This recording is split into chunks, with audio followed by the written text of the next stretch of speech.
What's up, y'all? It's your girl Lola B back at it with another one. You guys are now tuning in to another episode of Lotus Bloom Podcast. Okay, so today we're gonna be talking about how I ended up on my spiritual journey. Okay, so for starters,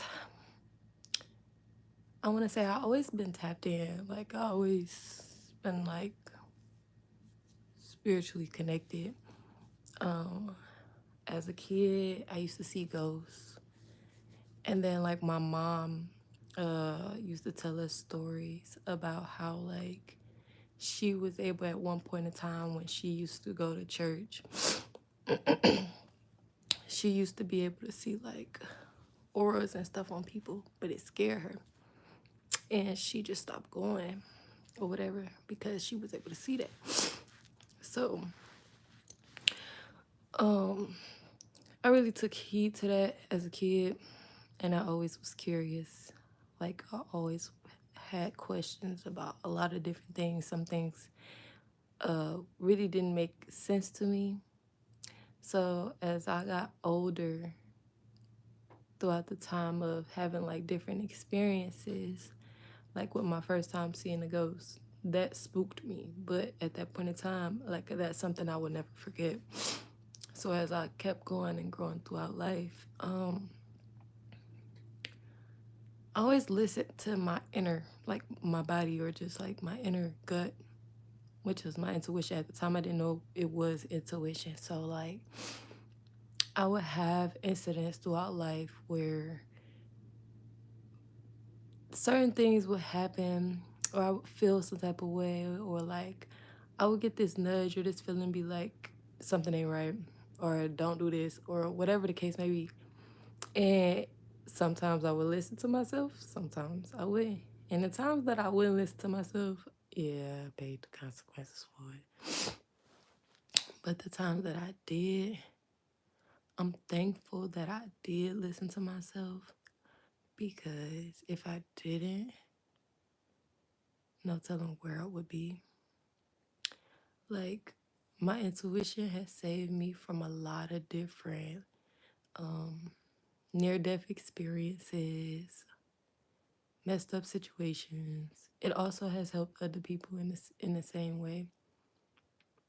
Um, like for example, okay, I wasn't the best.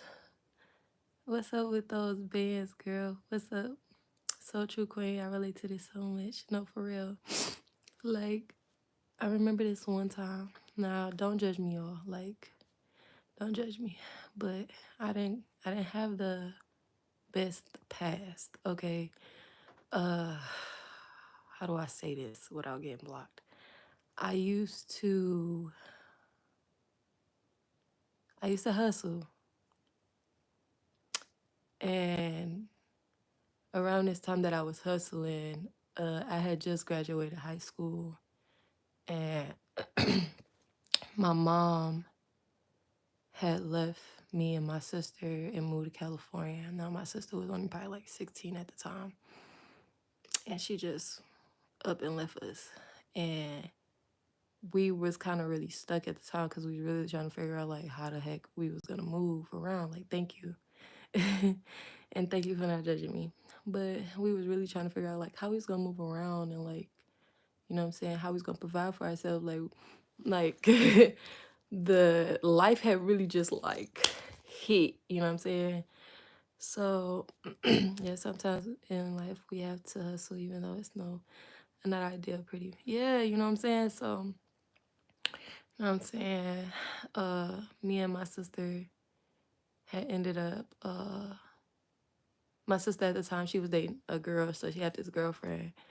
And we had came across these dudes because I had a best friend at the time. Exactly. And my best friend ended up inviting these dudes over because I had let my best friend come stay with me, my sister, and that's why we had stayed in this house after my mama left. And we had ended up meeting these guys, and we all just started, you know what I'm saying, having our own little hustle. You feel me? So we was, you feel me? So this one time, we had somebody hit us up like, you feel me? I need a how can I say that? Yeah, I need an ounce or whatever. I can say ounce because whatever. So we like, all right, bet, woo, right? So we pull up, we slide down. Now we sitting in the car. Now remind you, we had pulled up to the house. We didn't know what house exactly it was, right? So when we started sitting there, you feel me? We ended up calling him, and he didn't answer. So we seen this. I'm paying attention, you feel me? So we had this, it was this pickup truck that pulled in. So when it pulled in, it sat there, right? So we called his phone again. And when we called, the phone was hooked up to the truck that just pulled up in the driveway. So that boy ringing, he watching it ring. And we watching him, right? So when I realized the nigga just sat here and watched, oh, I said nigga, I'm sorry. When I realized he had just sat here and watched his phone ring and we watched him watch it ring, I'm paying attention. So all I know is he had his inner light on, so he was able to see. He threw his hood on. And when he threw his hood on, my intuition was like, go. So I was like, go. I told my best friend, I'm like, pull off, pull off. She like, what's wrong? I said, pull the off, best friend. Pull off right now. We're gonna have a problem if you don't pull off right now. She irked off. So she irked off. The dude pulled off and hey y'all, hey. Welcome into Lotus Bloom Podcast. But when we pulled off, he got to chasing us. He was chasing us for like 3 miles, 4 miles. Like he was on, I'm good at you. Like he was on us, on us, on us, on us, on us. I said, I knew it was something wasn't right. Like, ain't no way. Hey, how y'all doing? Welcome into Lotus Bloom Podcast. I'm like, ain't no way. Ain't no way you finna sit here. Yes, that's what I'm saying. My intuition was like, go, go. And I was just like, go. You feel me? So I went. So so when we irked up, I was like, I knew it was a reason I told you to pull up. Because it just, the energy and what I was picking up on off of that situation, I didn't feel like it was a good vibe because we called his phone at least 3 times, and then for you to literally sit there and then you threw your hoodie on, you did something like this, and then you go, pull off now. I ain't even finna take no chances. Like I ain't even, no, I'm not finna have that on my heart. Shoulda, coulda, woulda. But anyways, so moving forward, there was one time my intuition kind of like helped me. Then there was this one time, right? That's what I'm saying. But that was like really lifing. You feel me? So then I had this one time, me and my little cousin, we had decided we was gonna go down to the Ham Chimney Carnival or whatever. So we decided to go to the store. Now, remind you, I had just got real cute. I did my hair up. I had on this like cute, real crop top. I had on some shorts. You feel me? And we was like, we all right. We finna go to the store. So we get on the bike. Okay, her bike had pads on the back, so she was able to get on the back. So we go to the store. Now, in order for us to get to the gas station, y'all know how certain, I don't know if where y'all live, y'all have these same bridges, but here we have bridges where it connects from one side to the other side, like where you're able to walk across instead of having to drive across. Like it's like one of those small ones with the cage over the top kind of thing. But anyways, keep going. We had crossed over Michigan. Okay, so we crossed over, right? So when we crossed over the bridge, we got to the store. Yeah, so we got to the store. Once we made it to the store, we got back on the bike pad. I mean, we got back on the bike. So I'm like, Dad, we gotta hurry up, or we gonna get left. We gotta hurry up. So, oh, welcome in from Minnesota. Okay, so we ended up crossing back over. So when we crossed back over, what happened was I was going fast because I was rushing. So I'm going fast, I'm going fast, I'm going fast, right? My little cousin did tell me her bike didn't have brakes until the last minute. Okay? So she like, yeah, cuz you my bike, oh, by the way, cuz my bike don't have brakes. I mean, my bike does not have brakes. I said, right? So now at this point, I'm calculating. I'm looking at the cars. It's about like 4, 5 cars coming off the freeway, right? I have to, and there ain't no stop sign. You feel me? I gotta cross over this road and I'm going fast and I don't got no brakes. And my feet ain't finna stop this bike fast enough because you gotta think about it. We going over like a hill type of thing. So once we reach that hill, all that with gravity, bitch, we woo. You feel me? We going fast. So so we going fast, you feel me? So once we start going fast, I'm thinking in my head, I'm like, yo, it's only 2 ways this finna end. I know it's so freaking cold. It's only 2 ways this finna end. Either one or 2 things. If I keep going, we might end up getting smacked by a car. Because it's too many coming. And they coming fast. Okay? Secondly, you was funny. You funny. Okay, so secondly, I'm like, my second option is I can run this bike into the wall of this bridge and we just gon' tumble, but we gonna be good. So I'm looking at how much time we got left, how fast I'm going. I'm paying attention to the cars and I'm thinking of my options. So all I did was I took my steering wheel and I kind of like teed it towards the bridge just a little bit, just for the bike to kind of like hit the cement part just a little bit. And we did that. We tumbled, bro. We flew off the bit. We my cousin was good. I was scraped up. I had scrapes on this elbow, and both of my knees. Now, remind you, I told you I had on a crop top, okay? And I had on shorts. And I was finna go to a freaking carnival. So I had to walk around with Band-Aids on both elbows and 2 things. But we was good. We was good. We was good. We was good. You feel me? How we all from the Bronx? Oh, snap. Look at that. Do, do, do, do.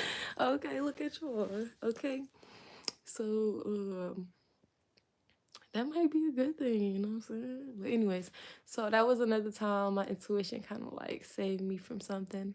Okay. Now this one gonna be a little deep. This one might be a little deep. I don't know how this is gonna hit for some people, but um when I was younger, by the way, whenever I do these podcasts or story times, whatever y'all want to call them,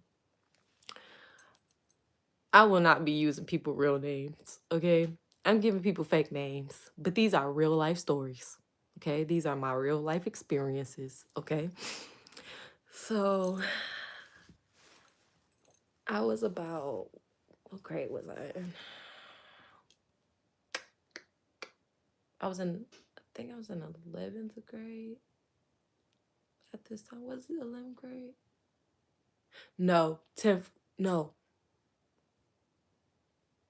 It was wearing red. 10th grade, it was 10th grade. We're getting deep now. Yeah, we're getting deep. Okay, so this is 10th grade. So at this time, I am around 13, 14, or 15 years old, somewhere around there. And my mom was in like a relationship with my last 2 siblings' dad, okay? And they were together for over 15 years, something like that. But they're no longer together anymore. But we had just moved into this crib. We was there for a little bit, you feel me? And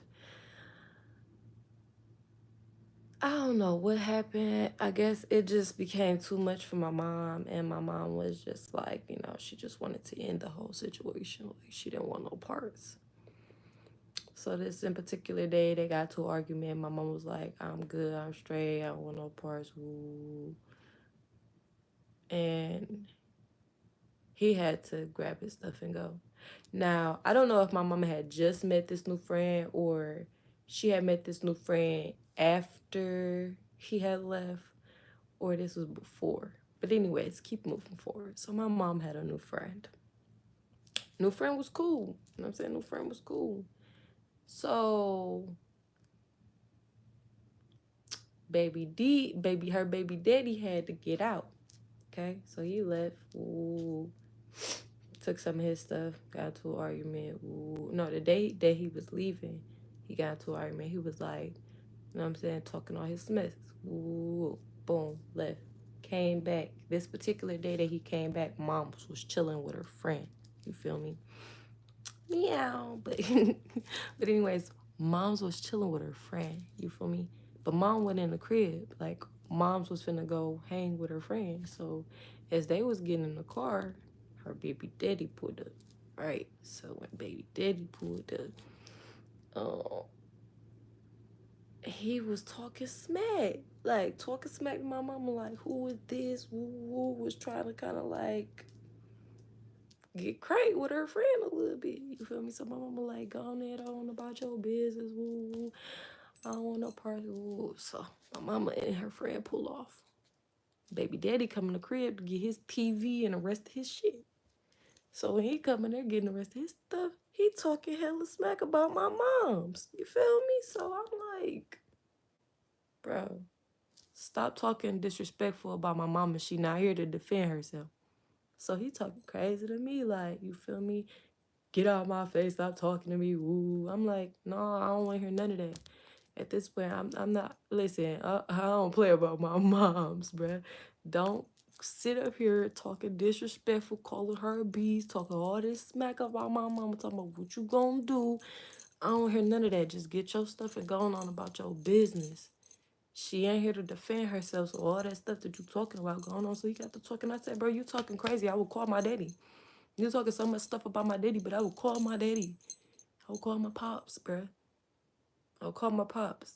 Because every time my pops come around, you be quick to dap him up and shake that hand, bro.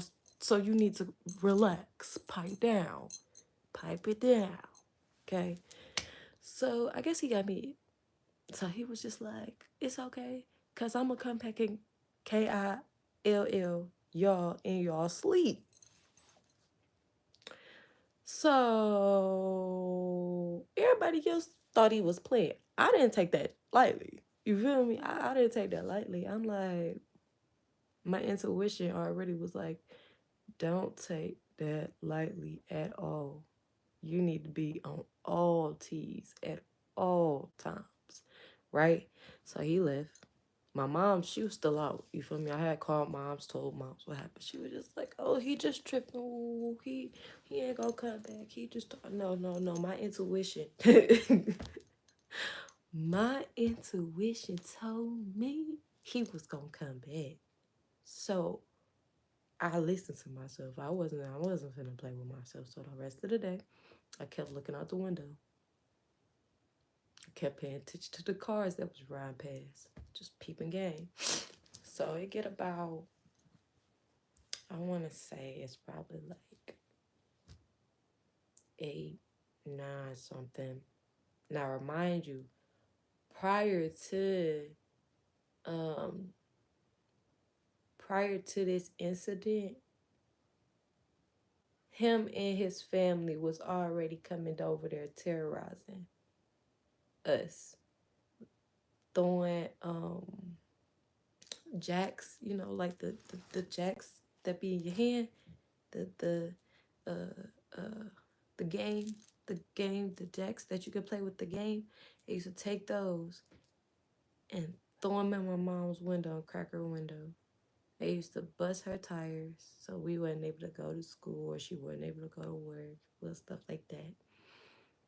So when this particular day came and all of this went down and I'm paying attention, it got up probably about like maybe like 8, 9 o'clock, but it's dark outside. You feel me? So my porch light was on. Remind you, moms didn't even come back yet. Okay. So it's me, my sister up under me, and my two little siblings. At the time they were little. You feel me? So me and my sister chilling on the couch.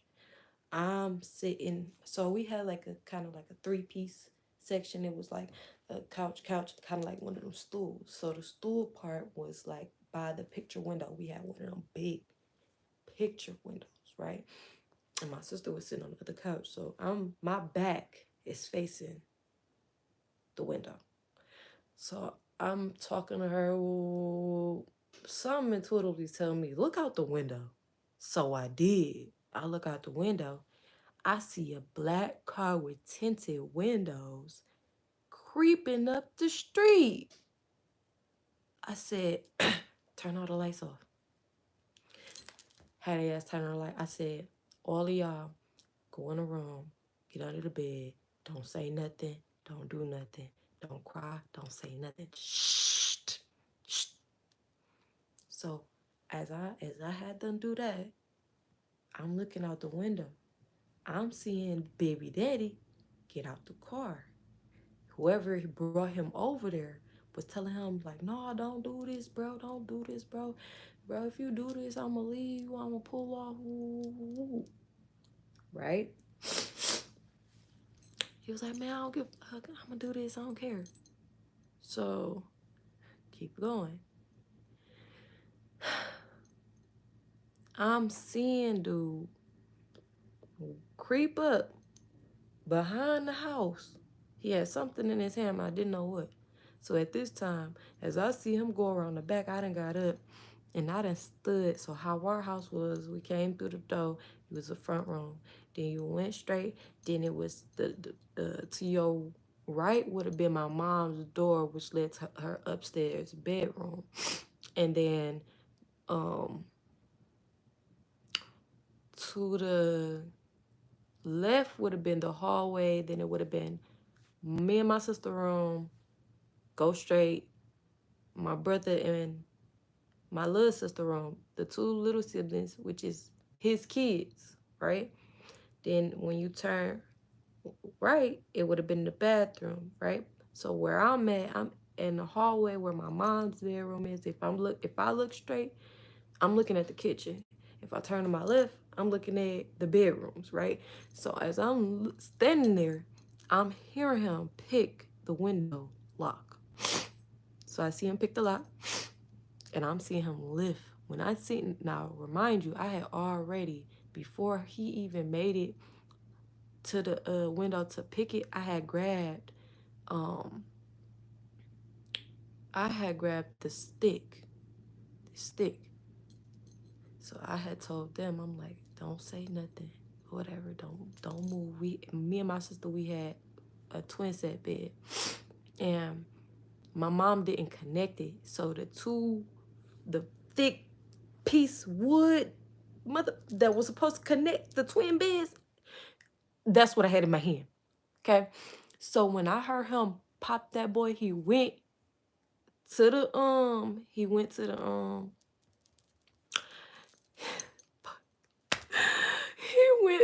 the kitchen drawer and grabbed a knife out the kitchen drawer. Now, when I grabbed my piece of wood, I ran to the bathroom. When I ran to the bathroom, I hid behind the door. He didn't see me. It was dark. He didn't see me or nothing. So I seen him. The first room you go to is your own kid's room. So you was gonna try to kill your own kids first. That is so fucked up. Okay? But my little brother and sister was already up under the bed with my other sister and me in her room, right? So he got up. He walked past me and my sister room. And then he took the hinges off my mama door and went upstairs. Put the hinges back on and went upstairs and closed the door behind. Now, we was a little scared and skeptical because my mom's had just got a shotgun from her friend the day before, and it was upstairs where he was at. So at this point, me and my sister, I run out the bathroom. I go up under the bed with my sister and them. No, I don't go up under the bed. I go in the room with them and I tell them, like, be quiet, don't cry, call the police, tell them to be on their way. So I guess they trying to talk to police and shit. He come downstairs. As I hear him come downstairs, I just got up under the bed with them. I was like, fuck it, get up under the bed. He came in me and my sister room and sat on the bed. I just sat there. So we just watch. I'm covering their mouth, like, be quiet, don't say nothing. So they get up. He get up. He started to walk around. Now at this point, we still nervous. We hear him go back upstairs. So he go back upstairs. I call my mom, I'm like, Mom, where you at? He in here with us. Woo. I'm telling her to run down. I'm running her down the store. She like, I'm finna pull up. Woo. So she pulls up. I tell them, like, don't cry, don't say nothing. I'm finna go out here with Mom. So what I did was, once she told me she pulled up and I seen she pulled up, I opened the door. I ran outside. But remind you, I ain't turned no lights on. So it's still dark. And I know he heard me go outside. So I ran outside to the car. I told my mama, I'm telling her everything. I'm trying to spill the whole thing. She like, go back in there. I said, huh?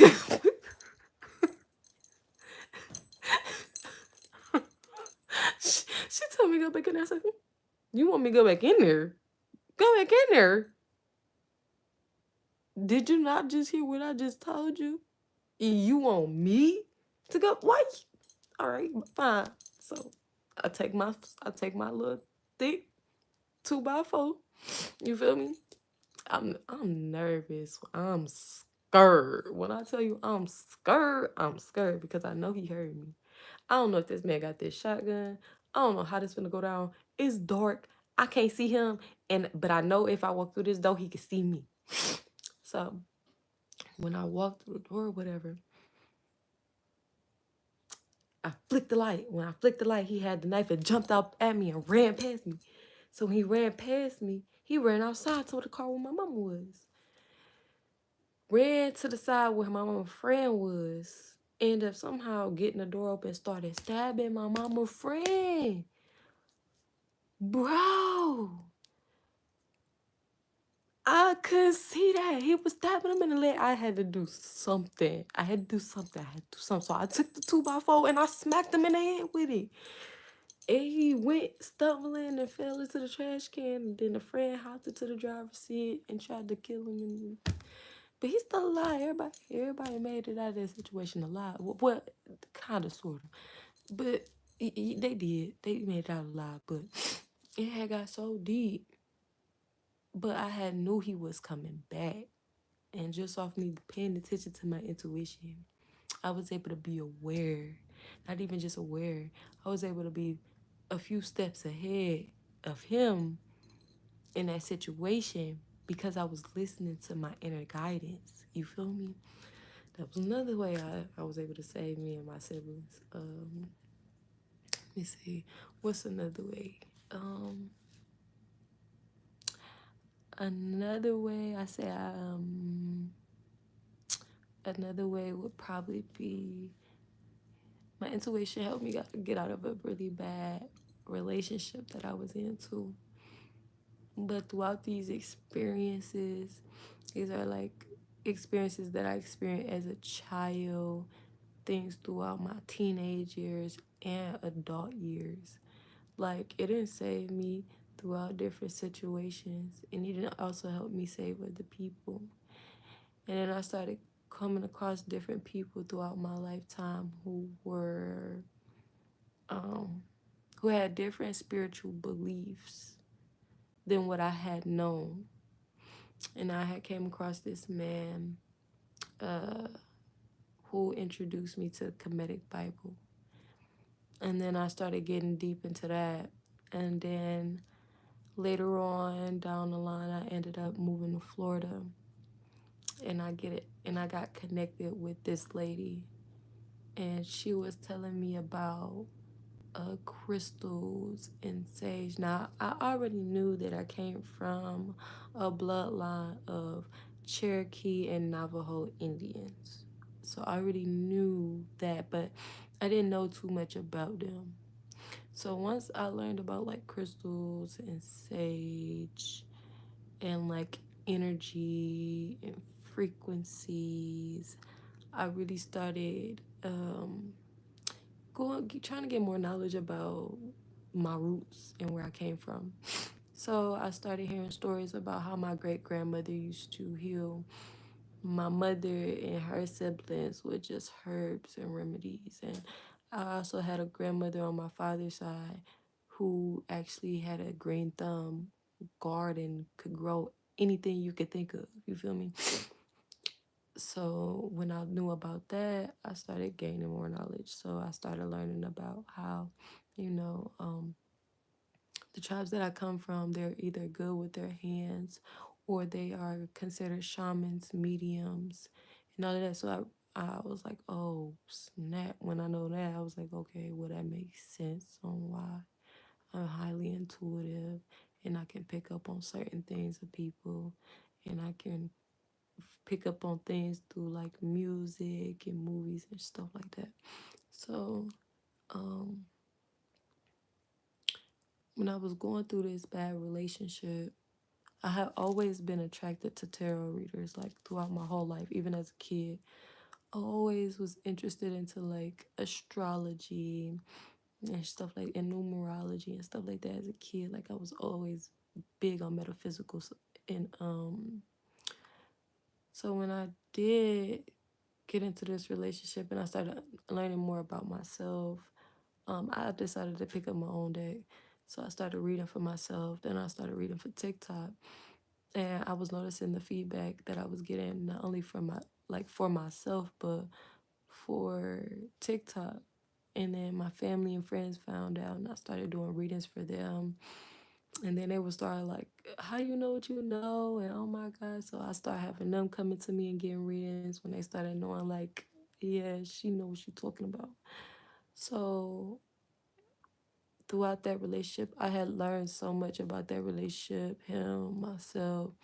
I actually found a way to get myself out of that. And then when I started doing it on TikTok, I learned that over the years of me doing it, I have helped over 1,000 people in their life, change their life, heal from certain things, remove certain things throughout their life.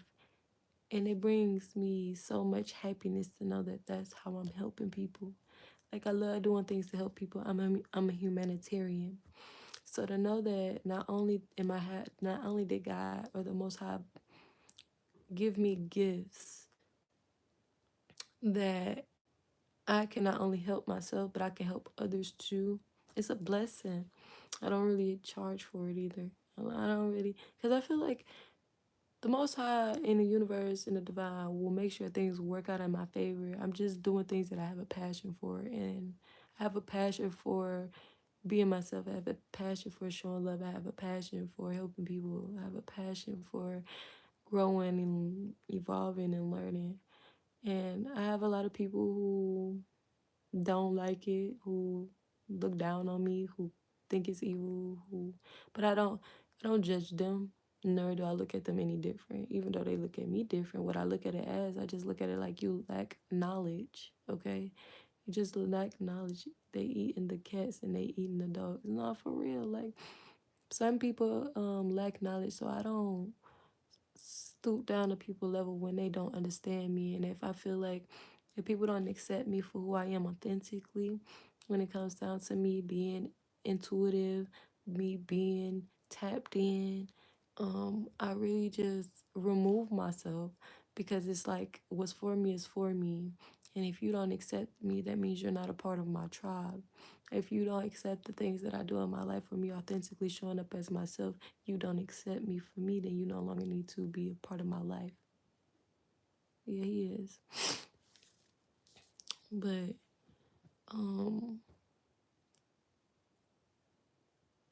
yeah, I feel like anybody with an intuition or anybody who is out here on their spiritual journey, anybody who is a part of the spiritual community, whether you're a reader, you're a medium, whatever the case may be, the journey will have its ups and downs. The journey will come with some hate, but it will also come with love.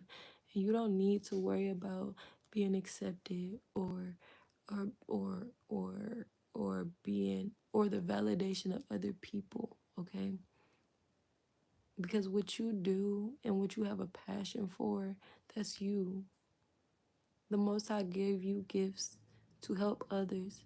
And your mission and your journey is not meant for other people. The way you can help yourself and help others in so many ways and shapes and forms. It's a gift. The people who don't accept you, that just mean that your gift is not meant for them. And let that be. And listen to your first mind. Listen to your intuition. Especially if you know it's strong. Because I promise you, the more you don't listen to it, you're going to learn. Or the Most High is going to teach you to listen to it. Or you going to end up in situations that you going to regret because you didn't listen to yourself. Your inner voice. Your inner guidance. Your inner self. A lot of y'all already be knowing the answers.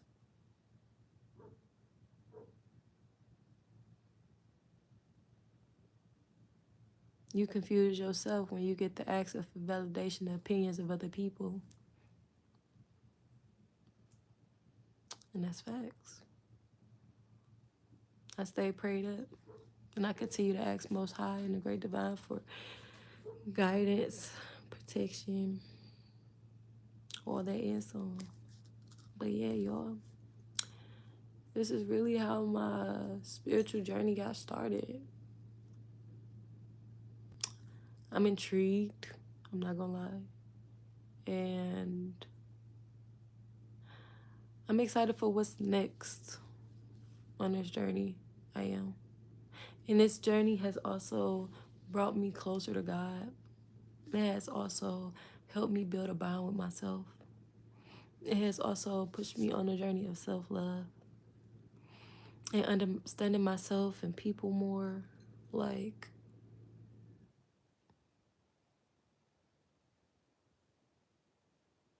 exactly. That's true. Yeah, so true. So, I thank you guys for tuning in to the Lotus Bloom podcast. Please stay tuned for another episode because I will be dropping another episode soon. I thank you guys for all the love, the support. Please like, share, subscribe the video. If you would like to tune in to all my other platforms, you can check those out in my bio as well. And I'll see you guys next time. Bye.